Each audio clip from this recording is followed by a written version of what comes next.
What's up, everybody? Welcome to Podcast Now. I'm Alex, and in this video, I want to talk about Concord. And firstly, thank you for all the tags, all the mentions. There's quite a few people that I think thought I would find something in this, right? And boy, have I. I have a lot of things to say. And first, let's start off with kind of like the sorrow, more of like the sadness kind of part to it. Look, this is a game that people worked on for an incredibly long time, and we can have our opinions on the game, and I've said my opinion. I know a lot of people have said much lower opinions, let's say, than what I have, but this was a work that many people worked on for too many years, and we're going to talk about that in this video. And it is sad to see, I imagine, a work that you have done for so long. Look, if I make a video and then I take down the video, that's one thing. What if you work on a game for 8 years and you take down the game 2 weeks in?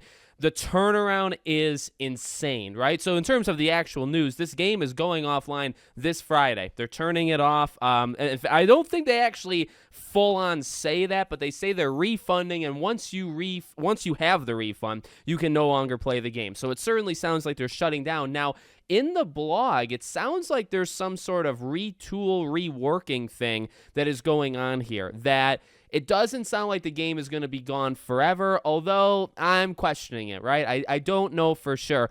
The way I see this going, right, is you either do one of two things. You pull the plug entirely and forever. You never put this game back out. You accept the failure that it is. You probably get rid of that team. And I'm not saying this in terms of like, oh, this is all joy and, rainbows and all this stuff. You let go everybody. You literally shut the team down and you pretend almost like this never happened, right? With like a massive, some sort of, I don't know if you could do like a tax write-off or whatever it might be, but you try to get some of the money back that you put into this. The other way is to take, I would say, a few months at most and put the game back out as a PlayStation Plus free-to-play game. Now, the thing is, let's talk about that just really, really quickly because we kind of already done it before. I think that's the best idea. I think that's the idea that would have gotten obviously more players versus this, right? To make it this premium $40 thing, it's not worth $40. Not even just to me. I don't like talking for other people, right? I can really only say for myself. But you can tell from like the charts and the analytics, seems like nobody wanted it to be $40 because nobody bought it and nobody was playing it. Hence, what's going on right now. So, does it make more sense to put it as a free-to-play game, PS Plus game? You would at least have more players. Now, there's a couple pitfalls here, one of which I talked about, I feel like only a couple days ago. The game's not really designed to be a free-to-play in that they wouldn't be making any money because there's not really ways to make money, from this game outside of purchasing it for the $40. So that would be that retooling, right? Put it for free, but in the next couple months, you find out a way to not like going crazy, right? Like not going insane, but you find a way to charge people microtransaction wise to make a little bit of money when you do make it free to play. Okay. And then the other weakness with that, though, and we've talked about this a little bit too, I just don't think that's going to work. Honestly, I think this is just a game that nobody really cares about. And even if you put it as a free-to-play game, I see it almost as like a Destruction All-Stars, but not as good. Like, I actually really like Destruction All-Stars. I made a whole video on Back to the Past on that game. I think that game was a lot of fun. It was very bare bones, and it just didn't last long. And originally, that game was going to be a full-on, I think, $60, $70 game. They pulled it, and then they ended up making it a PlayStation Plus game when it first launched, and the game really didn't last more than about a month or so, right? So they're not the same games, obviously, but I do see a lot of similarities with how long they would probably stay around. It's just people aren't really, like, you sometimes have to just know when to take the L, right? Like, this is an L, and you just kind of have to accept it and say, yeah, I don't know what you can actually do with Concord that would make it popular. Like, making it free-to-play, PlayStation Plus, that would make it semi, but like, are you going to go from 200 players to 800 players a day? Because that's still not really what you're looking for, right? Like, even if this game got a couple thousand a day, I would still think that's a massive negative, and that's something that Sony, PlayStation, they would not want that, right? So I don't know. I don't actually know what you do. I personally feel you might just shut it off and, again, like, pretend like it never happened. Now, I want to get a little angry and a little, like, over dramatic here for a second, because the one thing that does make me kind of upset and just, like, almost chuckle at the whole thing, right? I mean, it's not like you couldn't see this coming. And I don't know, like, I know gaming development's tough. I know it can take a long time, and I know a lot of things can change. And I just don't know how you didn't think this was going to happen, right? Like, you saw the trailers, you saw the numbers for the beta, the open beta, which they changed to make open versus pre-order, probably because 30 people pre-ordered this game.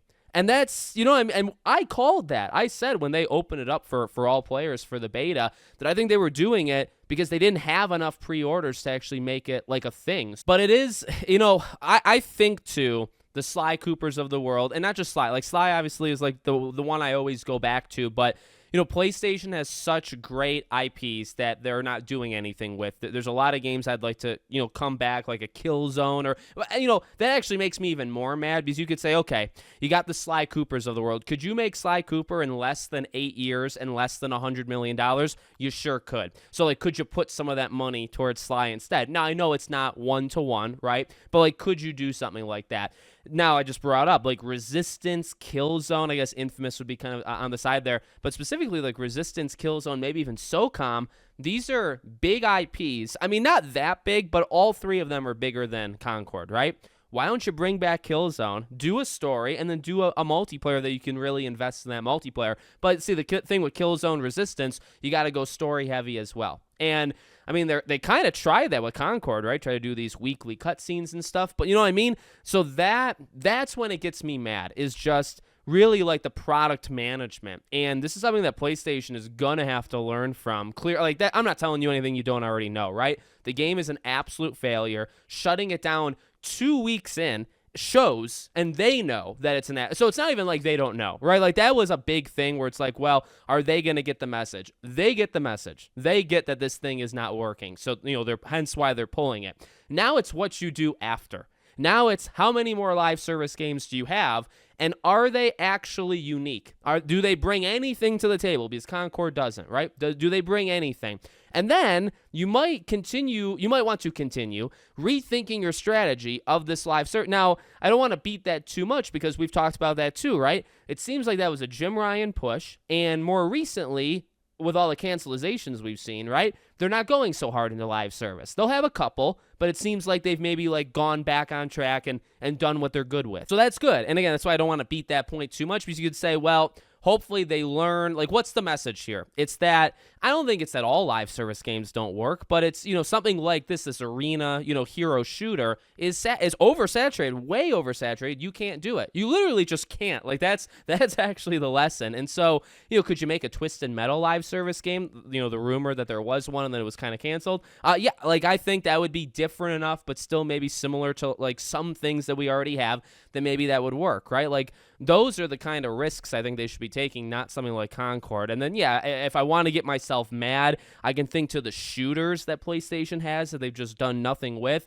I don't want them to make it Concord, but I mean, you could do something with Resistance and Killzone and stuff. And then, okay, well, like, we have Astrobot. Astrobot probably didn't cost $100 million.